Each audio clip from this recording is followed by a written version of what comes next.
Banks can only practice this money system with the active cooperation of government. First, governments pass legal tender laws to make us use the national fiat currency. Secondly, governments allow private bank credit to be paid out in this government currency. Thirdly, government courts enforce debts. And lastly, governments pass regulations to protect the money system's functionality and credibility with the public, while doing nothing to inform the public about where money really comes from. The simple truth is that when we sign on the dotted line for a so-called loan or mortgage, our signed pledge of payment, backed by the assets we pledge to forfeit should we fail to pay, is the only thing of real value involved in the transaction. To anyone who believes we will honor our pledge, that loan agreement or mortgage is now a portable, exchangeable, and saleable piece of paper. It's an IOU. It represents value and is therefore a form of money. This money the borrower exchanges for the bank's so-called loan. Now, a loan in the real world means that the lender must have something to lend. If you need a hammer, my loaning you a promise to provide a hammer I don't have won't be of much help. But in the artificial world of money, a bank's promise to pay money it doesn't have is allowed to be passed off as money, and we accept it as such.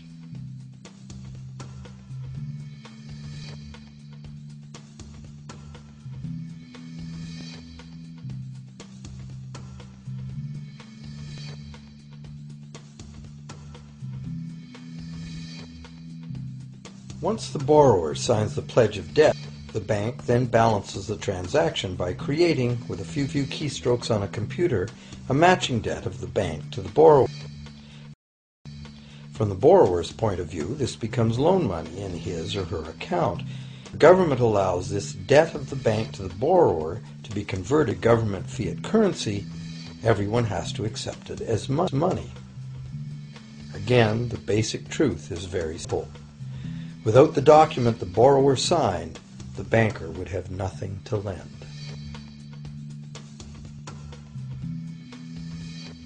Have you ever wondered how everyone, governments, corporations, small businesses, can all be in debt at the same time and for such astronomical amounts? Have you ever questioned how there can be that much money out there to lend? Now you know. There isn't. Banks do not lend money. They simply create it from debt. And as debt is potentially unlimited, so is the supply of money. And as it turns out, the opposite situation is also true. Isn't it astounding that despite the incredible wealth of resources, innovation, and productivity that surrounds us, almost all of us, from governments to companies to individuals, are heavily in debt to bankers? If only people would stop and think, how can that be? How can it be that the people who actually produce all the real wealth in the world are in debt to those who merely lend out the money that represents the wealth? Even more amazing is that once we realize that money really is debt, we realize that if there was no debt, there'd be no money.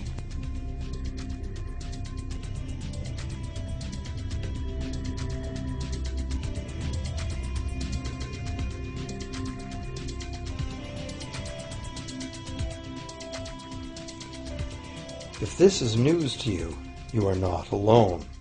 Most people imagine that if all debts were paid off, the state of the economy would improve. It's certainly true on an individual level. Just as we have more money to spend when our loan payments are finished, we think that if everyone were out of debt, there would be more money to spend in general. But the truth is the exact opposite. There would be no money at all. There it is. We are totally dependent on continually renewed bank credit for there to be any money in existence. No loans, no money, which is what happened during the Great Depression.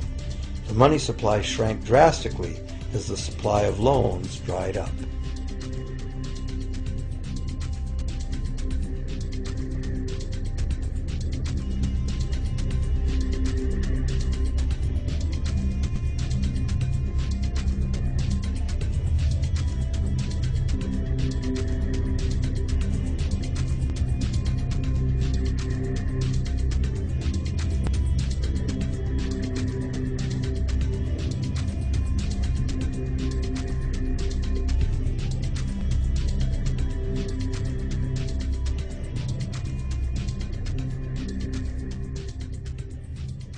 And that's not all. Banks create only the amount of the principal. They don't create the money to pay the interest. Where is that supposed to come from? The only place borrowers can go to obtain the money to pay interest is the general economy's overall money supply. But almost all that overall money supply has been created exactly the same way, as bank credit has to be paid back with more than was created. So everywhere there are other borrowers in the same situation, frantically trying to obtain the money they need to pay back both principal and interest from a total money pool which contains only principal. It is clearly impossible for everyone to pay back the principal plus interest because the interest money doesn't exist. This can even be expressed by a simple mathematical formula.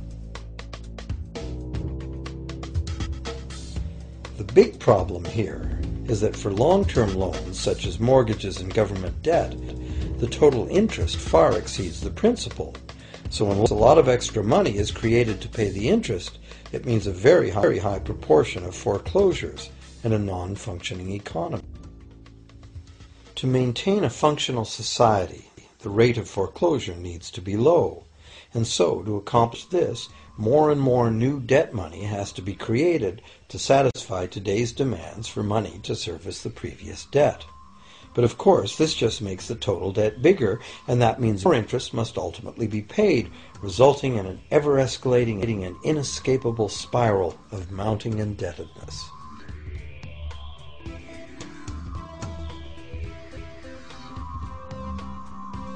It is only the time between money's creation as new loans and its repayment that keeps the overall shortage of money from catching up and bankrupting the entire system.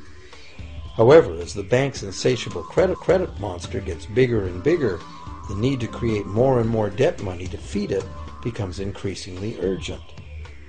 Why are interest rates so low? Why do we get unsolicited credit cards in the mail? Why is the U.S. government spending faster than ever? Could it be to stave off collapse of the entire monetary system? A rational person has to ask, can this really go on forever? Isn't a collapse inevitable?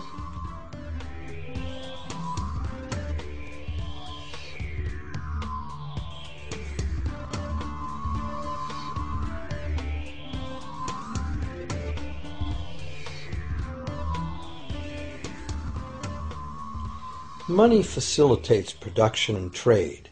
As the money supply increases, money just becomes increasingly worthless unless the volume of production and trade in the real world grows by the same amount.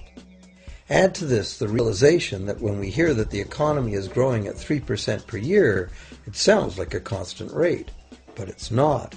This year's 3% represents more real goods and services than last year's 3% because it's 3% of the new total. Instead of a straight line, as is naturally visualized from the words, it is really an exponential curve getting steeper and steeper. The problem, of course, is that perpetual growth of the real economy requires perpetually escalating use of real-world resources and energy. More and more stuff has to go from natural resource to garbage every year, forever, just to keep this system from collapsing.